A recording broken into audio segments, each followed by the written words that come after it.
Welcome to T-SAT. ఈరోజు మనం ఈ వీడియోలో బౌద్ధ మతం గురించి నేర్చుకుందాము. రైట్, మనకి బౌద్ధ మతంలో అత్యంత ముఖ్యమైనవి పంచమహా కళ్యాణాలు. పంచమహా కళ్యాణాలు అనగా బౌద్ధ మతంలో బుద్ధుడి జీవితంలో జరిగినటువంటి 5 ముఖ్యమైన సంఘటనలే పంచ కళ్యాణాలు. బుద్ధుడి జీవితంలో మొదటిది బుద్ధుడి యొక్క జననము. రైట్, సింబల్ వచ్చేసి తామర పువ్వు లేదా కలువ. రైట్, తామర పువ్వు లేదా కలువ అని చెప్పేసి చెప్పడం జరుగుతుంది. రైట్, మహాభి నిష్క్రమణ చిహ్నము గుర్రము. రైట్, మనకి గౌతమ్ బుద్ధుడు కపిలవస్తు అనే ప్రాంతం నుంచి ఇంట్లోంచి వెళ్ళిపోయాడు. రైట్, సింబల్ వచ్చేసి గుర్రము. కంటక, గౌతమ బుద్ధుడికి ఇష్టమైన జంతువు కంటక. సంబోధి, జ్ఞానోదయము. రైట్, రావి చెట్టు. ధర్మచక్ర పరివర్తన చక్రము. ఇక్కడ మనకి 8 అడ్డగీతలు గల చక్రం అనేది గుర్తుపెట్టుకోవాల్సి ఉంటుంది. 8 అడ్డగీతలు గల చక్రము. రైట్, బౌద్ధ ధర్మానికి సింబల్ అన్నమాట. బౌద్ధ ధర్మానికి సింబల్ ఇది. ధర్మచక్ర పరివర్తనము. ఇక్కడ అష్టాంగ మార్గ గురించి చెప్పడం జరిగింది. సో దీనికి రైట్ బౌద్ధ ధర్మము చక్రం అనే సింబల్. ఇక 5వది మహాపరినిర్యాణ, సింబల్ వచ్చేసి స్తూపము. రైట్, ఈ 5 సంఘటనలే పంచమహా కళ్యాణాలు అని చెప్పి చెప్తాము. బుద్ధుడి జీవితంలో జరిగిన ప్రతి సంఘటన వైశాఖ పూర్ణిమ నాడే దానికి కావున ఈ రోజున బుద్ధ పూర్ణిమగా నిర్వహిస్తారు. బుద్ధ పూర్ణిమ నాడే పబ్బజ అనే పేరుతో అక్షరాభ్యాసం ప్రారంభమవుతుంది. ఎవరికైనా కొత్తగా విద్య ప్రారంభించాలంటే పబ్బజ అనేటువంటి పండుగ నిర్వహిస్తారు. దాన్ని అక్షరాభ్యాసం అనేది మనకు మొదటిసారిగా బౌద్ధ మతంలో కనిపిస్తుంది. బౌద్ధ మతంలో త్రిరత్నాలు బుద్ధం, సంఘం, ధర్మం, ఈ 3 కూడా బౌద్ధ మతానికి త్రిరత్నాలు. బుద్ధం శరణం గచ్చామి, సంఘం శరణం గచ్చామి, ధమ్మం శరణం గచ్చామి. వీటిని మనం బౌద్ధ మతంలో త్రిరత్నాలు అంటాము. రైట్, బుద్ధుని బోధనలు చూసినట్లయితే బుద్ధుడు ప్రజల భాష అయిన పాలీ భాషలో తన బోధనలు చేశాడు. మరి పాలీ భాషని ఎందుకు ఉపయోగించాడయ్యా అంటే ప్రజలకి అర్థం కావాలి కాబట్టి, ప్రజలకు అర్థమయ్యే భాషలో చెప్పాలి. రైట్, మనకి బుద్ధుడికి సంస్కృతం వచ్చు కదా అని చెప్పి సంస్కృతంలో చెప్తే ప్రజలకు అర్థం కాదు. సో ప్రజలకు అర్థమైతేనే వాళ్ళు తమ సమస్యల నుంచి, బాధ నుంచి, దుఃఖం నుంచి బయటపడగలుగుతారు. అందుకే బుద్ధుడు ప్రజల భాష అయిన పాలీని ఉపయోగించాడు. తన శిష్యులకు బంగారం కానీ డబ్బులు కానీ తీసుకోవద్దన్నాడు. రైట్, మనకు బంగారము తీసుకుంటే ఏమైందండి, కోరికలు పెరుగుతాయి. డబ్బులు తీసుకుంటే కోరికలు పెరుగుతాయి. సన్యాస జీవితం వదిలేసి మళ్ళీ సంసారం వైపు వెళ్ళిపోతారు. మళ్ళీ అనేక సమస్యలు ఎదుర్కోవాల్సి ఉంటుంది. అన్నీ వదులుకొనే సన్యాసం తీసుకొని శిష్యులు అయిపోయారు. మళ్ళీ బంగారం డబ్బులు తీసుకుంటే మళ్ళీ వెనక్కి వెళ్ళిపోతారు. రైట్, బంధాలు పెరిగిపోతాయి. బంధాలు తగ్గించుకోవాలంటే బంగారం కానీ డబ్బులు కానీ ఉండకూడదు. ఆర్య సత్యాలు. గౌతమ బుద్ధుడు తన 4 సూత్రాలు కలిపి ఆర్య సత్యాలు చెప్పాడు. దుఃఖ, ప్రపంచమంతా దుఃఖయం. మనిషి పుట్టుక దుఃఖంతో స్టార్ట్ అవుతుంది. మనిషి మరణం దుఃఖంతో ఎండ్ అవుతుంది. జీవితం అంతా కూడా దుఃఖమయమే. ఇది అల్టిమేట్ ట్రూత్ అన్నమాట. రైట్, దుఃఖం, పుట్టిన వాడికి దుఃఖం తప్పదు. జీవితాంతం దుఃఖపడుతూనే ఉండాల్సి ఉంటుంది. సముదయ, దుఃఖానికి కారణం కోరికలు ఉండడం వల్లే దుఃఖం ఏర్పడుతుంది. రైట్, కోరికలు అనేది లేకపోతే దుఃఖం ఏర్పడదు. సో మనిషి అన్నవాడు ఖచ్చితంగా కోరికలు ఉంటాయి కాబట్టి అది తప్పదిగా. నిరోధ, కోరికలను వదులుకుంటే దుఃఖ నివారణ జరుగుతుంది. రైట్, మార్గ, దుఃఖ నివారణకు అష్టాంగ మార్గాన్ని అనుసరించాలి. వీటిని 4 ఆర్య సత్యాలు అని చెప్పి చెప్తాము. ఎప్పటికీ మారవేవి. రైట్, భూమి ఉన్నంత వరకు వీటిని ఎవరు మార్చడం అసాధ్యం అన్నమాట. మనకి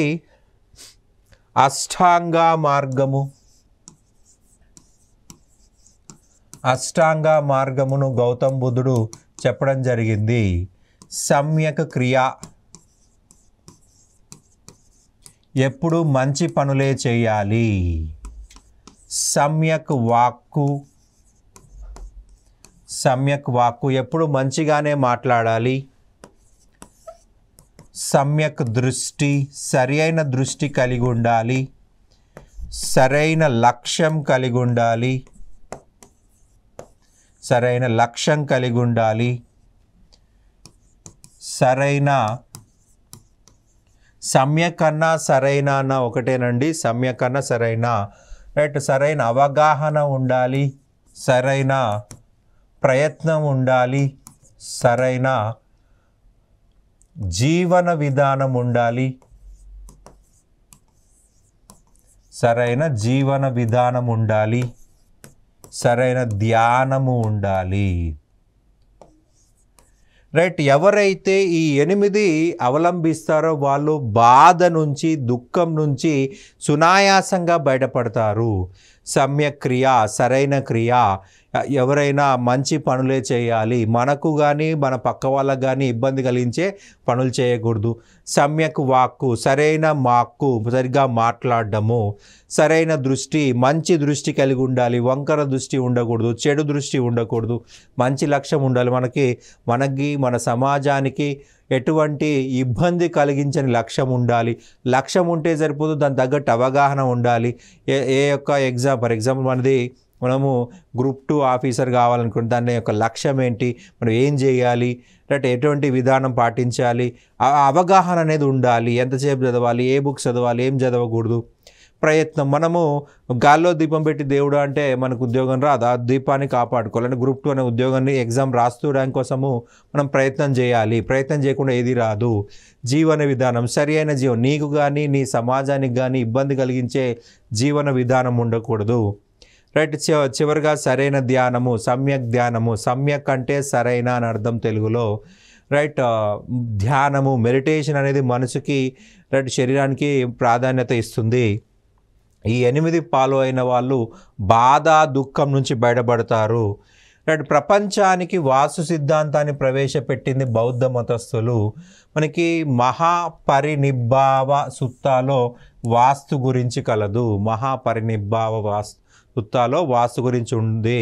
కీసా గౌతమి కుమారుడు మరణించిన సమయంలో ప్రతి కారణానికి ఒక ఫలితం ఉంటుంది అని బుద్ధుడు తెలియజేస్తూ ప్రతిపద సముపద సిద్ధాంతాన్ని ప్రవేశపెట్టాడు. ప్రతిదానికి ఒక కారణం ఉంటుంది, ఒక ఫలితం ఉంటుంది అని చెప్పేసి రైట్ చెప్పడం జరిగింది.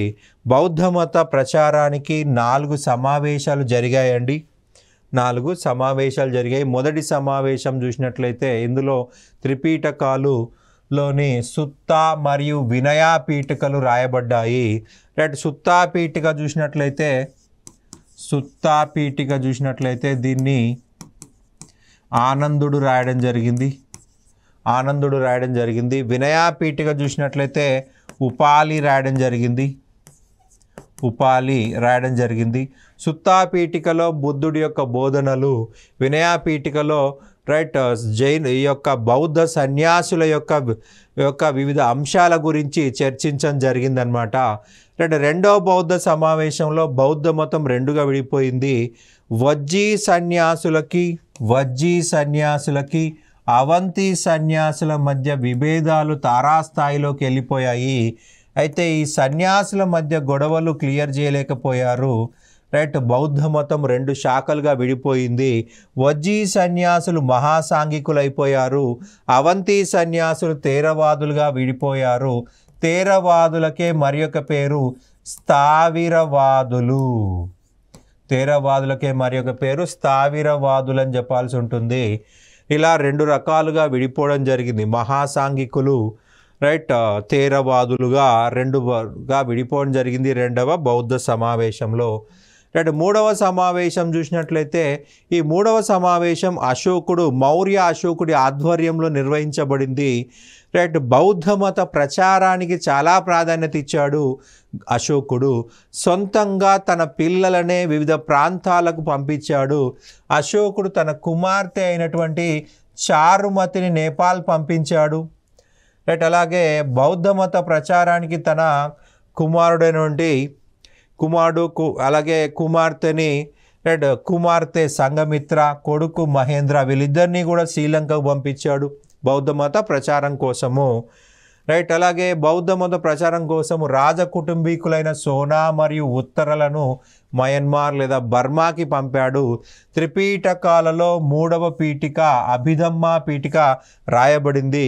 ఈ అభిధమ్మా పీఠిక చూసినట్లయితే మొగలిపుత్త తిస్సా అధ్యక్షతన రాయబడింది. మొగలిపుత్త తిస్సా అధ్యక్షతన రాయబడింది.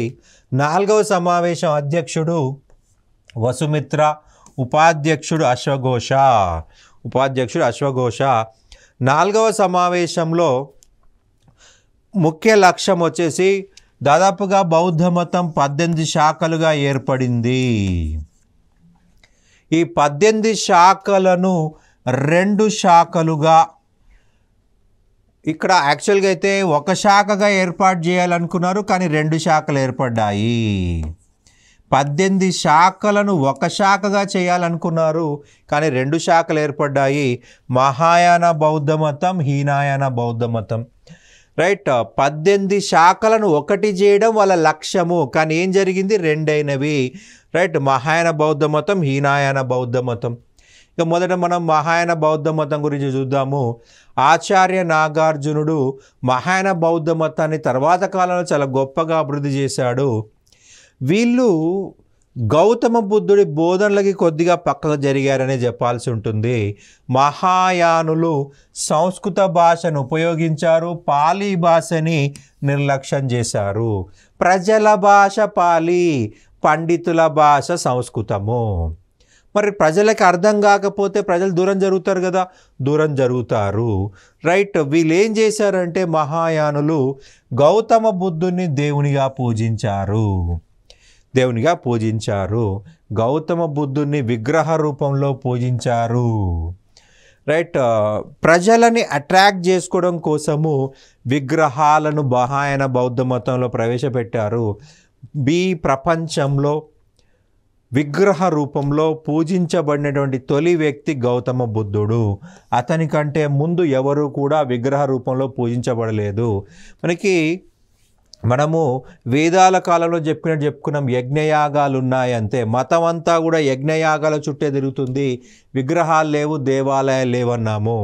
మొదటిసారి విగ్రహారాధన స్టార్ట్ చేసిందంటే మహాయాన బౌద్ధ మతం అనేది మనం గుర్తుపెట్టుకోవాల్సి ఉంటుంది. మహాయాన బౌద్ధ మతము. రైట్. ప్రపంచంలో విగ్రహ రూపంలో పూజించబడిన తొలి వ్యక్తి గౌతమ బుద్ధుడు. రైట్. బౌద్ధ మతము మనకి ఇక్కడ మొత్తం బౌద్ధ మతం కాదండి, మహాయాన బౌద్ధ మతం అనే గుర్తుపెట్టుకోవాల్సి ఉంటుంది. ఎందుకంటే హీనయానులు దీన్ని అంగీకరించలేదు. రైట్. మహాయానులు విగ్రహారాధనను, పూజా విధానంను ప్రారంభించారు. మనకి పూజా విధానం అంటే ప్రజెంట్ మనం కొబ్బరికాయ కొడతాం గుడికి పోతే, ఆ కొబ్బరికాయ కొట్టే విధానం మొదట స్టార్ట్ చేసింది కూడా మహాయానులే. కుంకుమ, పసుపు, అంబికా దర్బార్ బత్తి అటువంటివన్నీ కూడా ఈ యొక్క ప్రాసెస్ మొదట స్టార్ట్ చేసింది మహాయానులే. అంటే గౌతమ బుద్ధుడు చెప్పిన దాన్ని కంప్లీట్ ఎగైనెస్ట్గా వచ్చేసారు, కంప్లీట్గా వ్యతిరేకంగా వచ్చేసారు వీళ్ళు. రైట్. బుద్ధుని అనుగ్రహంతో మోక్షము లేదా ముక్తి లభిస్తుంది అన్నారు. మనము గౌతమ్ బుద్ధుని గురించి చెప్పేటప్పుడు ఏం చెప్పాము? గౌతమ్ బుద్ధుడు ఆత్మ గురించి కానీ, పరమాత్మ గురించి కానీ, మోక్షం గురించి కానీ, పునర్జన్మ గురించి మాట్లాడలేదన్నాం. వీళ్ళేమంటున్నారు? గౌతమ్ బుద్ధుడు అనుగ్రహం ఉంటే మోక్షం వస్తుంది అంటే గౌతమ్ బుద్ధుడి సిద్ధాంతాలు కంప్లీట్ ఎగైనెస్ట్ వచ్చిన వాళ్ళే మహాయాన బౌద్ధ మతస్థులు. ఈ మహాయానులు బుద్ధుడితో పాటు బోధిసత్తులను కూడా పూజించారు. రైట్. బోధిసత్తులు అనగా బుద్ధుడి యొక్క గత జన్మలు మరియు భవిష్యత్తు జన్మలు. గత జన్మలు, భవిష్యత్తు జన్మనే మనకి బోధిసత్తులు అని చెప్పేసి అంటున్నారు. జాతక కథల్లో బోధిసత్తుల గురించి వివరించడం జరిగింది. జాతక కథల్లో బోధిసత్తుల గురించి వివరించారనమాట. మనకి కొన్ని ఎగ్జాంపుల్ చూసినట్లయితే నెంబర్ 1 అవలోకేటేశ్వర, ఇతనినే పద్మపాణి అని కూడా పిలుస్తారు. మనకి గూగుల్లో పోయేసి అజంతా పెయింటింగ్స్ అని కొడితే ఫస్ట్ వచ్చే పెయింటింగ్ అవలోకేతేశ్వర పెయింటింగ్. చేతిలో ఒక తామర పువ్వు పట్టుకున్న వ్యక్తి ఉంటాడు, అతను ఏమని పిలిచారు? పద్మపాణి అని చెప్పేసి పిలవడం జరిగింది. ఇతను కరుణామయుడు అన్నమాట, కరుణామూర్తి అవలోకేతేశ్వర. రైట్. అమితాభ స్వర్గాధిపతి. బౌద్ధ మతంలో స్వర్గమునకు సుఖావతి అని పిలవడం జరుగుతుంది. బౌద్ధ మతంలో స్వర్గమునకు సుఖావతి అని పిలవడం జరుగుతుంది. అమితాభ స్వర్గాధిపతి అండ్ వజ్రసూచి చెడుని నాశనం చేసే దేవత. చేతిలో ఒక వజ్రదండం ఉంటుంది, దాని ద్వారా చెడు నాశనం చేస్తారు. మంజుశ్రీ జ్ఞానానికి దేవుడు. ఒక చేతిలో గ్రంథము, ఒక చేతిలో ఖడ్గము ఉంటుంది. రైట్, గ్రంథము ద్వారా జ్ఞానం ఇవ్వబడుతుంది, ఖడ్గము ద్వారా అజ్ఞానాన్ని తొలగించడం జరుగుతుంది. మైత్రేయ భవిష్యత్తు బుద్ధుడు. ఇతను ఇంకా పుట్టలేదు, ఇతను పుట్టాడంటే మనం చచ్చిపోయామే. రైట్, ఇతను పుట్టాడంటే పూర్తి సృష్టిని నాశనం చేస్తాడు. భూమి పైన అధర్మం నెలకొన్నప్పుడు, అసలు ధర్మం అనేదే లేనప్పుడు ఇతను పుడతాడు. ఇతను పుట్టగానే రైట్ అందరినీ నాశనం చేసి వెళ్ళిపోతాడు. రైట్, ఇతని పుట్టుకతోటి రైట్ సృష్టి అంతా కూడా అంతమవుతుంది. మళ్ళీ మొదటి నుంచి ఆదిమూల నుంచి మొదలవుతుంది. మహాయానంలోని తత్వాలు యోగాచారవాదము మైత్రేయనాథ ప్రారంభించడం జరిగింది. యోగాచారవాదము మైత్రేయనాథుడు ప్రారంభించాడు. మాధ్యమిక వాదము నాగార్జునాచార్యుడు, ఆచార్య నాగార్జునుడు. ఈ మాధ్యమిక వాదంనే శూన్యవాదం అని కూడా చెప్పడం జరుగుతుంది. శూన్యవాదము అని కూడా పిలవడం జరుగుతుంది. రైట్, ప్రాసంగికవాదము బుద్ధ పాలిత ప్రారంభించడం జరిగింది. రైట్, మనకి హీనాయానులు. హీన అంటే చిన్న, యాన అంటే వాహనము, చిన్న వాహనము. మహా అంటే గొప్ప, యాన అంటే వాహనము, మహాయాన అంటే గొప్ప వాహనము. హీనాయానులు బుద్ధుణ్ణి గురువుగా భావించారు. మహాయానులు ఏం చేశాము, దేవుడు అన్నారు, వీళ్ళేమో గురువు అన్నారు. బుద్ధుడి జీవితంలో ముఖ్యమైన సంఘటనలను పంచమహా కళ్యాణం పవిత్రంగా భావించారు. రైట్, ముఖ్యంగా తామర పువ్వు, గుర్రము, రావి చెట్టు, ధర్మచక్ర పరివర్తనలోని 8 అడ్డగీతల చక్రము, స్తూపాన్ని వీళ్ళు పవిత్రంగా భావించారు. సామాన్య ప్రజల భాష అయిన పాలీ భాషను ఉపయోగించారు. రైట్, బుద్ధుడు బోధించిన విపాసన అనే ధ్యానమునే పాటించారు. విపాసన మెడిటేషన్, ఇది మన విద్యార్థులకు చాలా గొప్పగా ఉపయోగపడుతుంది. రైట్, మనల్ని మోటివేట్ చేసుకోవడం కోసము. హీనాయాన బౌద్ధమే నిజమైన బౌద్ధ మతం అంటాము. వీళ్ళు బంగారం కానీ వీళ్ళు డబ్బు కానీ తీసుకోలేదు. రైట్, ఆహారం మాత్రమే తీసుకున్నారు. పాలీ భాషను మాత్రమే, ప్రజల భాషను పాలీ భాషను ఉపయోగించారు. రైట్, పూజా విధానం లేదు, జస్ట్ గురువుగా భావించారు. గౌతమ్ బుద్ధుని యాజ్ ఇట్ ఈజ్ ఫాలో అయ్యారు. మార్పు కోరుకోలేదు. మార్పుని వ్యతిరేకించిన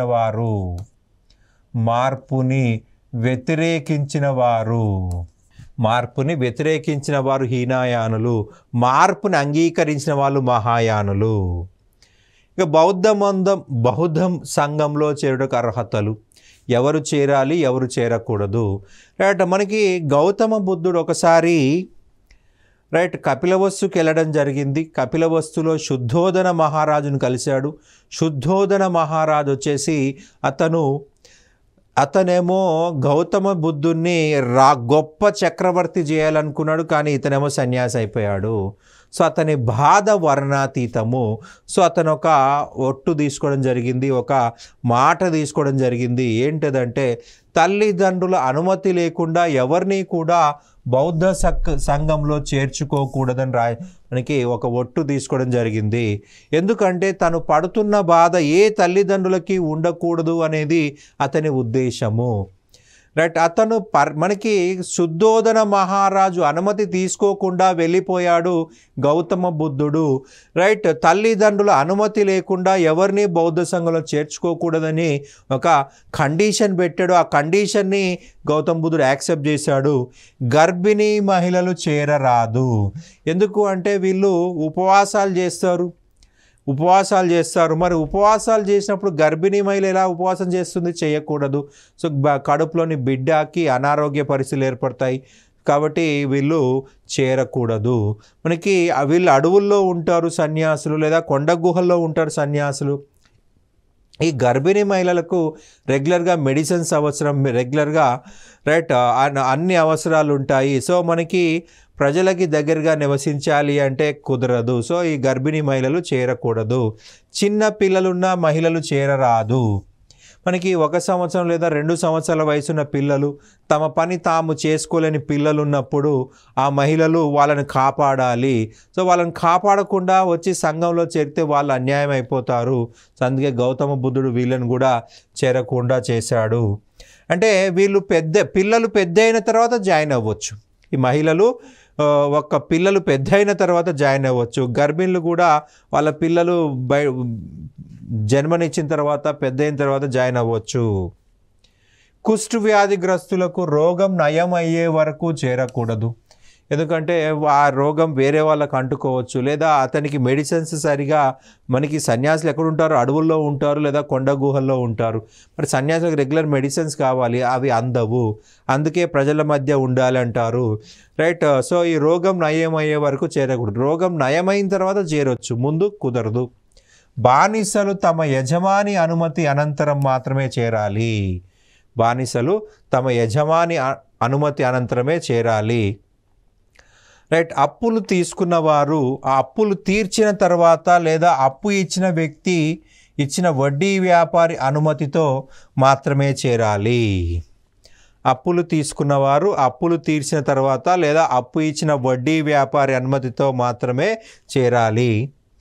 రైట్. ఆనందుడి అభ్యర్థన మేరకే మహిళలను కూడా బౌద్ధ మతంలోకి చేర్చుకోవడం జరిగింది, బౌద్ధ సంఘంలోకి చేర్చుకోవడం జరిగింది. రైట్. మనకి బౌద్ధ సంఘంలో చేరిన మొదటి మహిళ అంటే ప్రజాపతి గౌతమి అని గుర్తుపెట్టుకోవాలి. రైట్. గౌతమ బుద్ధుడి యొక్క పినతల్లి, గౌతమ బుద్ధుడి యొక్క పినతల్లి. బుద్ధుడి శిశురాలుగా మారిన రాజనర్తకి ఆమ్రపాలి. ఈమె బింబిసారుడి దగ్గర రాజనర్తకి, మగధ యొక్క రాజనర్తకి. ఈమె బుద్ధుడికి మామిడి తోటను బహీకరించింది. ఈ తోటని ఈ యొక్క సన్యాసుల నివాసం కోసం ఉపయోగించుకోవడం జరిగింది. రైట్. బుద్ధుడు అతని సంఘంతో పాటు వర్షాకాలం తప్ప మిగిలిన అన్ని కాలాలు వాళ్ళు ఒక ప్రాంతం నుంచి మరొక ప్రాంతం తిరుగుతూ వాళ్ళ బోధనలు చేసేవాళ్ళు. వర్షాకాలం మాత్రం ఒక దగ్గరే ఉండేవాళ్ళు. అలా స్టే చేయడం కోసం ఈ మామిడి తోటను ఉపయోగించుకోవడం జరిగింది. బుద్ధుడిని ప్రత్యక్షంగా కలిసిన రాజు బింబిసారుడు, హర్యాంకా వంశం చెందిన బింబిసారుడు. రైట్. బింబిసారుడి యొక్క భార్య ఖేమ బౌద్ధ మతంలోకి మారింది. బౌద్ధ మతంలోకి మారిన బింబిసారుడి భార్య అంటే ఖేమ అని గుర్తుపెట్టుకోవాలి. రైట్. బౌద్ధ మతంలోకి మారిన ధనవంతురాలైన మహిళ విశాఖ. ఈమె శ్రావస్తి రాజ్యానికి చెందింది. శిష్యుడిగా మారిన బందిపోటు దొంగ అంగుళీమాల.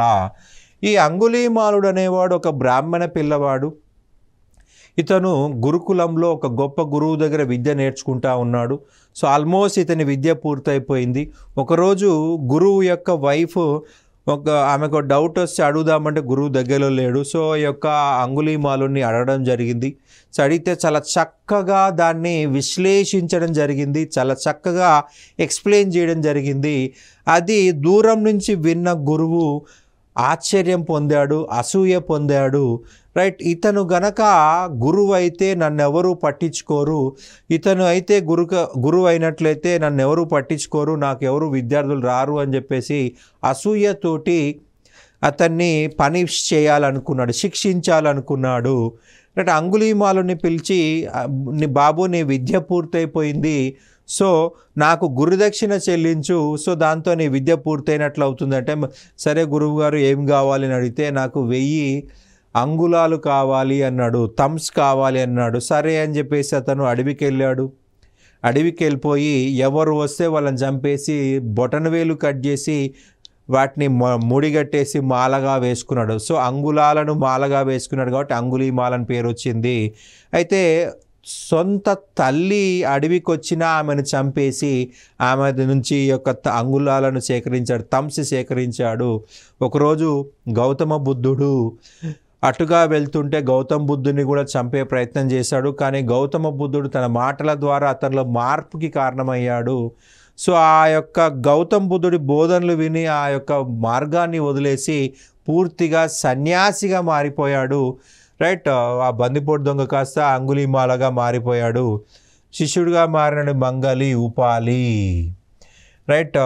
గౌతమ బుద్ధుడు చెప్పిన ప్రతి దాన్ని కూడా చాలా క్లియర్గా అర్థం చేసుకుని సన్యాసు ఎలా ఉండాలి ఎలా ఉండకూడదు అనే దాని గురించి ఉపాలి మనకి వినయాపీఠిక రాశాడు. వినయాపీఠికని రాయడం జరిగిందనమాట. శిష్యుడిగా మారిన ధనవంతుడు అనంత లేదా అనాథ పిండక. రైట్. జేతలావనమును గౌతమ బుద్ధుడికి విరాళంగా ఇచ్చాడు. ఇది సంఘానికి విరాళం, గౌతమ బుద్ధుడికి విరాళం కాదు. రైట్. బుద్ధుడు అత్యధిక కాలం శ్రావస్తిలో ఉన్నాడు. శ్రావస్తి కోసల రాజ్యం యొక్క రాజధాని కావున గౌతమ బుద్ధుని శ్రావస్తి చమత్కారని అంటారు. బుద్ధుణ్ణి ఆహ్వానించితే 500 నాణెముల బంగారు నాణెముల జరిమానా విధించబడుతుంది అని ప్రకటించబడ్డ రాజ్యం మల్లా రాజ్యం. రైట్. అంటే మల్లా రాజ్య ప్రజలు మల్లా రాజ్యం అనేది బుద్ధుణ్ణి వ్యతిరేకించారు. రైట్. అయినప్పటికీ అనేక మంది బౌద్ధ మతంలోకి చేరారు. రైట్. అనేక మంది బౌద్ధ మతంలోకి చేరారు. బౌద్ధ మతాన్ని ఆదరించిన మొదటి విదేశీ రాజు మీనాండర్. ఇతను ఇండో గ్రీకు వంశానికి చెందినటువంటి వాడు. రైట్. మనకి మిలిందా అని కూడా పిలవడం జరిగింది. మిలిందా, మీనాండర్నే మిలిందా అని కూడా పిలవడం జరిగింది. మనకి ఒక బౌద్ధ మతంలో మిలిందుడే మీనాండర్ అన్నమాట. ఇక ఫైనల్గా చూసినట్లయితే క్రీస్తు శకం 7వ శతాబ్దంలో మహాయాన బౌద్ధ మతం నుంచి మరి ఒక శాఖ బయటకు వచ్చేసింది. ఆ బౌద్ధంగా మనకి బౌద్ధ మతంలో నూతనంగా అవతరించిన మత శాఖ ఇది మనకు ఆంధ్రాలో అమరావతి ప్రాంతంలోని సిద్ధనాగార్ నుంచే ప్రారంభమైంది. వజ్రాయాన బౌద్ధ మతం ఇది పూర్తిగా బుద్ధుడి బోధనలకు అపోజిట్గా వచ్చింది. సింపుల్గా చెప్పండి, ఇది ఒక కుట్రగా చెప్పాల్సి ఉంటుంది. బౌద్ధ మత విధ్వంసం కోసం అనేక మంది తప్పుడు నిర్ణయాలను ఇందులో ప్రవేశపెట్టడం జరిగింది. రైట్. గౌతమ బుద్ధుడికి గయలో జ్ఞానోదయం అయిన తర్వాత సారనాథ్కి వెళ్ళాడని మనం చెప్పుకున్నాం. వీళ్ళేమంటారు, లేదు సారనాథ్కి కాదు అమరావతికి వచ్చాడు, అమరావతిలో మొదటి ఉపన్యాసం ఇచ్చాడు అని చెప్పేసి అంటున్నారు. గౌతమ బుద్ధుడు బంధాలు తెంచుకో అంటే వీళ్ళు గౌతమ బుద్ధుడు బంధాలు పెంచుకోమన్నాడు అని చెప్పేసి, పెళ్లి చేసుకోవాలని చెప్పేసి, రైట్, పిల్లలు కనాలి అని చెప్పేసి వీళ్ళు ప్రచారం చేయడం జరిగింది. రైట్. అందువల్ల ప్రజలలో నైతిక విలువలు కొలాప్స్ అయిపోయాయి. గౌతమ బుద్ధుడు బంగారం కానీ డబ్బు కానీ తీసుకోవద్దని చెప్పాడు, కానీ వీళ్ళు బంగారము డబ్బు తీసుకున్నారు. టిబెట్లో దీన్ని ప్రచారం చేసింది తారానాథ్. ఈ మతశాఖ వాళ్ళు మంత్రతంత్రాలకు ప్రాధాన్యత ఇచ్చారు. మంత్రతంత్రాలకి ప్రాధాన్యత ఇవ్వడం జరిగింది. రైట్. ఈ యొక్క వజ్రాయానులు నైతిక విలువలను పూర్తిగా విస్మరించారు. నైతిక విలువలను పట్టించుకోలేదు. నైతిక విలువలను పూర్తిగా నిర్లక్ష్యం చేయడం జరిగింది. రైట్. ఆశ్రమాలలో వైవాహికేతర సంబంధాలు ప్రారంభమైపోయాయి. నైతిక విలువలు పతనమైపోయాయి. విపరీతంగా డబ్బు సేకరించారు, విపరీతంగా బంగారం సేకరించారు. సో పతనం అయిపోయే దిశకు చేరుకుంది. రైట్. మహాయాన బౌద్ధ మతం నుంచి బయటకు వచ్చిన శాఖనే వజ్రాయన బౌద్ధ మతము. నైతిక విలువలు పతనమైపోయి ఈ యొక్క మతంలో సో ప్రజలందరూ కూడా వివిధ మతాల్లోకి వెనక్కి వెళ్ళిపోవడం జరిగింది. చివరగా ఈ యొక్క బౌద్ధ మతాన్ని భారతదేశంలో నాశనం చేసింది బఖ్తియార్ ఖిల్జీ అనే వ్యక్తి చివరగా భారతదేశంలో ఈ యొక్క వజ్రాయన బౌద్ధ మతం లేదా పూర్తి బౌద్ధ మతం విధ్వంసం చేశాడు. రైట్. జస్ట్ 18 మందితోటి బెంగాల్ రాజధాని నాడియాకు వెళ్ళడం జరిగింది. రైట్. ఈ నాడియాలో రాజు లక్ష్మణసేనుడు.